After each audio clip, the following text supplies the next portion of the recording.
Assalamualaikum warahmatullahi wabarakatuh. Di sini saya akan menjelaskan mengenai apresiasi Alih Wahana cerpen yang berjudul Cita-Cita, karya Putu Wijaya menjadi naskah drama. Video ini dibuat untuk memenuhi tugas dari mata kuliah apresiasi drama Indonesia dengan dosen pengampu Dr. E.E. Nurhasanah MPD. Sebelumnya perkenalkan, nama saya Hanifah Aliyah Febriana.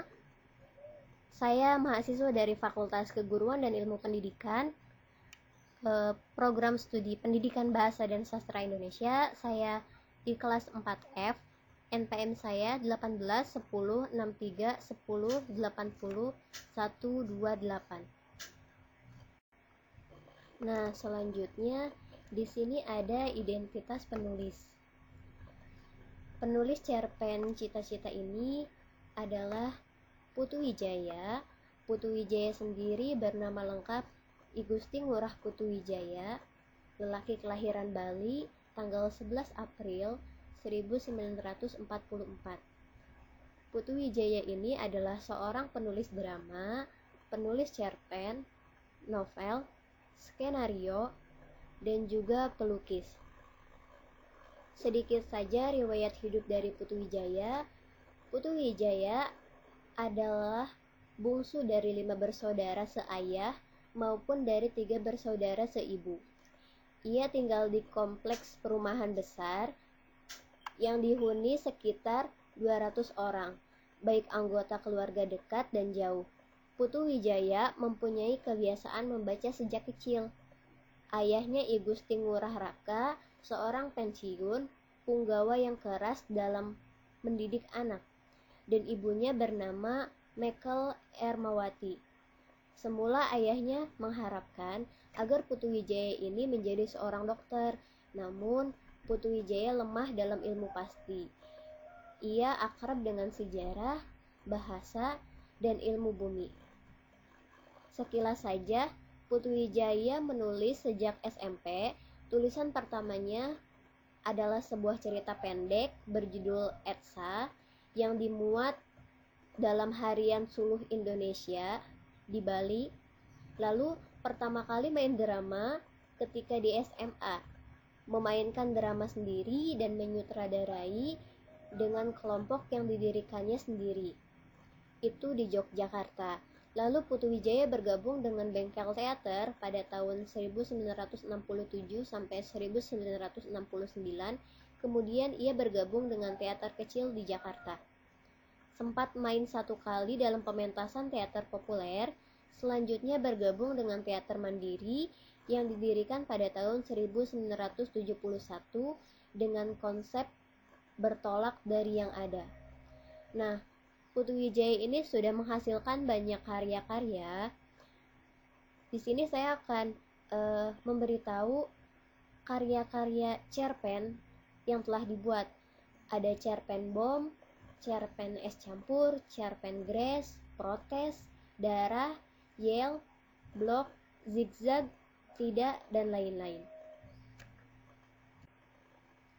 Nah, sebelum kita ke apresiasi dari Alih Wahana naskah drama, sebaiknya kita paham dulu tentang pengertian apresiasi dan pengertian Alih Wahana. Kita mulai dari Alih Wahana terlebih dahulu. Alih Wahana mencakup kegiatan penerjemahan, penyaduran, pemindahan dari satu kesenian ke jenis kesenian yang lain. Menurut Sapardi Djoko Damono, Alih Wahana berarti kendaraan. Jadi alih wahana adalah proses pengalihan dari suatu jenis kendaraan ke jenis kendaraan yang lain. Sebagai kendaraan, suatu karya seni merupakan alat yang bisa mengalihkan sesuatu dari satu tempat ke tempat yang lain.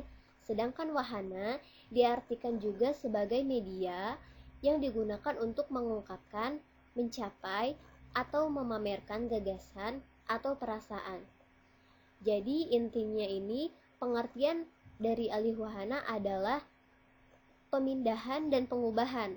Dalam arti yang luas, istilah ini bahkan mencakup pengubahan berbagai jenis ilmu pengetahuan menjadi karya sastra. Lalu selanjutnya ada apresiasi. Apresiasi secara etimologi berasal dari kata Latin appreciatio yang artinya menghargai. Nah, sedangkan secara terminologi, apresiasi ini dapat diartikan sebagai proses penilaian atau penghargaan positif yang dilakukan seseorang terhadap sesuatu. Kalau di dalam video ini berarti penghargaan yang positif yang dilakukan seseorang terhadap karya sastra. Lalu selanjutnya kita akan masuk pada unsur-unsur drama. Unsur-unsur drama ini tercipta kesatuan yang dapat dikategorikan sebagai drama. Jadi unsur-unsur drama ini penting dalam suatu drama. Sebelum ke drama kan ke naskah drama dulu. Yang pertama, unsur drama yang pertama yaitu ada alur atau plot. Dalam naskah drama yang saya buat, saya masih menggunakan alur dalam cerpen, yaitu alur maju. Jadi alur maju ini adalah alur yang mana menceritakan suatu kejadian dari awal hingga akhir tanpa adanya ingatan-ingatan masa lalu dari tokoh. Jadi alur ini awalnya adalah pengenalan dan diakhiri dengan penyelesaian. Ada beberapa tahap alur yang dapat kita tahu. Yang pertamanya yaitu ada tahap orientasi. Nah, di dalam tahap orientasi ini adalah tahap perkenalan pada sebuah cerita, di mana dalam naskah drama yang saya buat, cerita ini berawal dari kediaman rumah tokoh bapak yang tengah santai di ruang tamu dengan secangkir kopi dan pisang gorengnya, mengobrol asik bersama beberapa anaknya.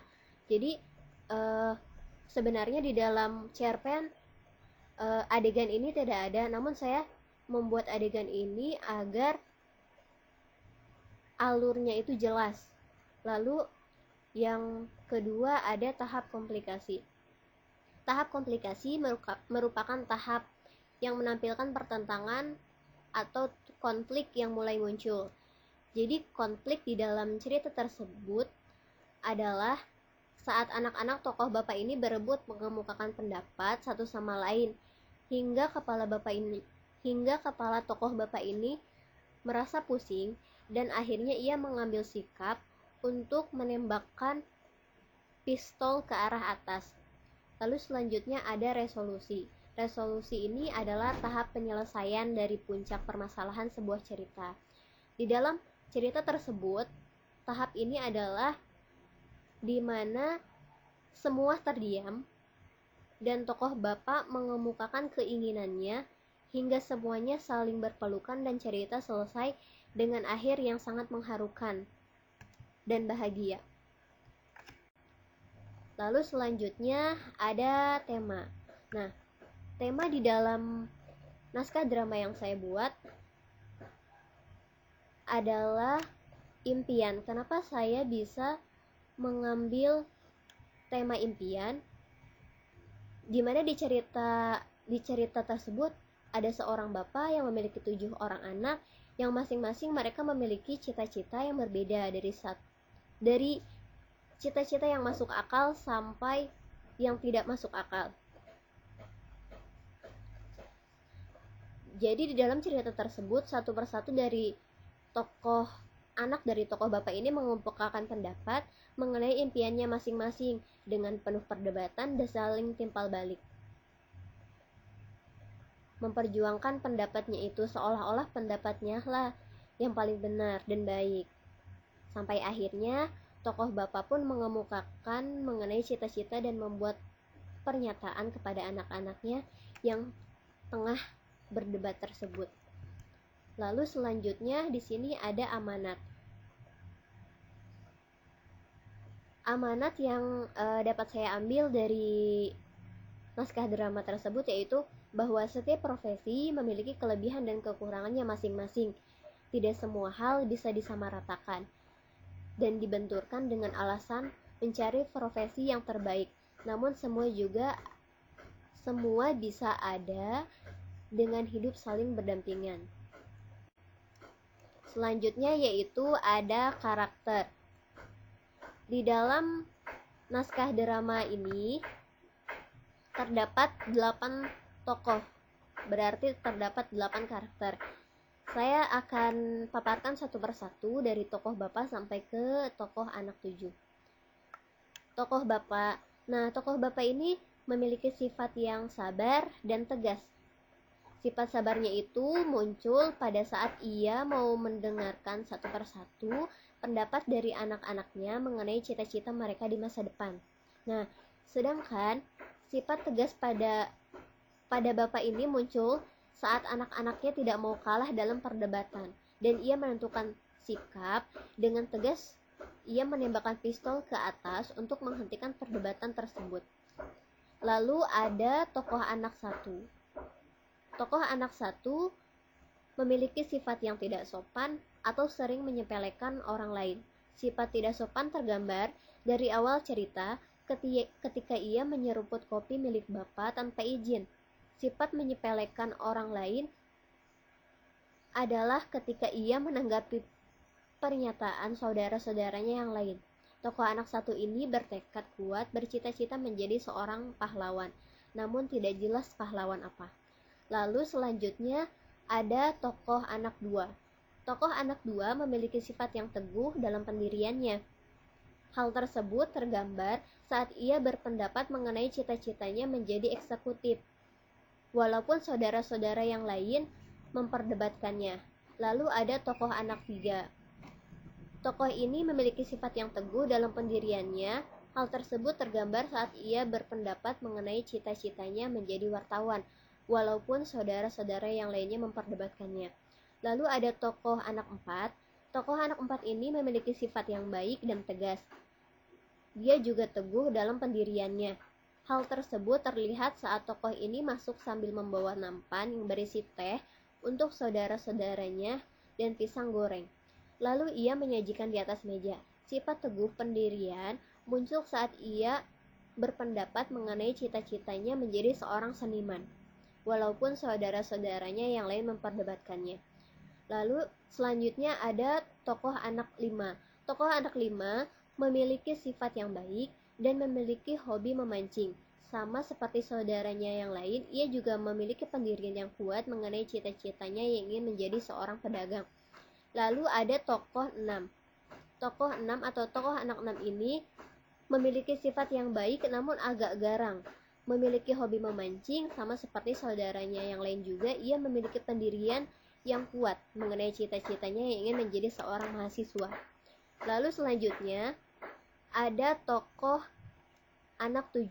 Tokoh anak 7 ini memiliki sifat yang baik namun garang dan memiliki hobi memancing. Sama seperti saudara-saudara yang lain, ia juga memiliki pendirian yang kuat mengenai cita-cita yang ingin menjadi seorang rakyat biasa. Selanjutnya ada dialog. Dialog dalam naskah ini menggunakan bahasa sehari-hari, bahasa Indonesia yang baku dan ada juga bahasa yang kurang baku. Dengan bahasa campuran ini akan memudahkan pembaca dalam memahami isi dari cerita yang disajikan, karena bahasa yang ditampilkan bukan bahasa asing bagi para pembaca. Lalu selanjutnya di sini ada unsur pertunjukan. Unsur pertunjukan yang pertama yaitu di sini ada tata busana. Dalam tata busana, untuk tokoh bapak, busana yang digunakan bisa menggunakan kaos dan sarung atau celana selutut dan memakai peci hitam, sedangkan untuk anak-anak yang lainnya memakai pakaian sehari-hari. Untuk tata panggung dalam drama ini menggunakan pendekatan realis, di mana setting di atas panggung seperti lampu yang seperti biasa, di mana ruang tamu ada meja, kursi, perabot, dan lain-lain. Karena di dalam cerita ini ada anak yang keluar dari kamar mandi dan masuk ke dalam rumah, maka juga harus menyediakan tirai-tirai seolah-olah pintu untuk dilewati para pemain. Lalu di sini ada tata lampu. Tata lampu dalam drama ini seperti pada drama-drama yang lainnya. Untuk masuk dan keluar, tokoh lampu akan dinyalakan dan dimatikan sesuai sutradara, menggunakan lampu merah ketika keadaan mulai menegang dan lain-lain. Lalu selanjutnya ada tata suara. Tata suara yang digunakan dalam drama ini adalah suara-suara yang santai, suara-suara untuk adegan yang menegangkan, serta suara-suara yang menenangkan untuk akhir dalam cerita. Selanjutnya ada pendidikan karakter. Jadi di dalam naskah drama ini memiliki pendidikan karakter. Pendidikan karakter yang saya temui yaitu ada 2. Yang pertama pendidikan karakter nilai demokratis, yang kedua pendidikan karakter nilai kejujuran. Pendidikan karakter yang ada dalam drama Cita-Cita ini ada pendidikan karakter yang sudah tadi saya sebutkan. Nilai demokratis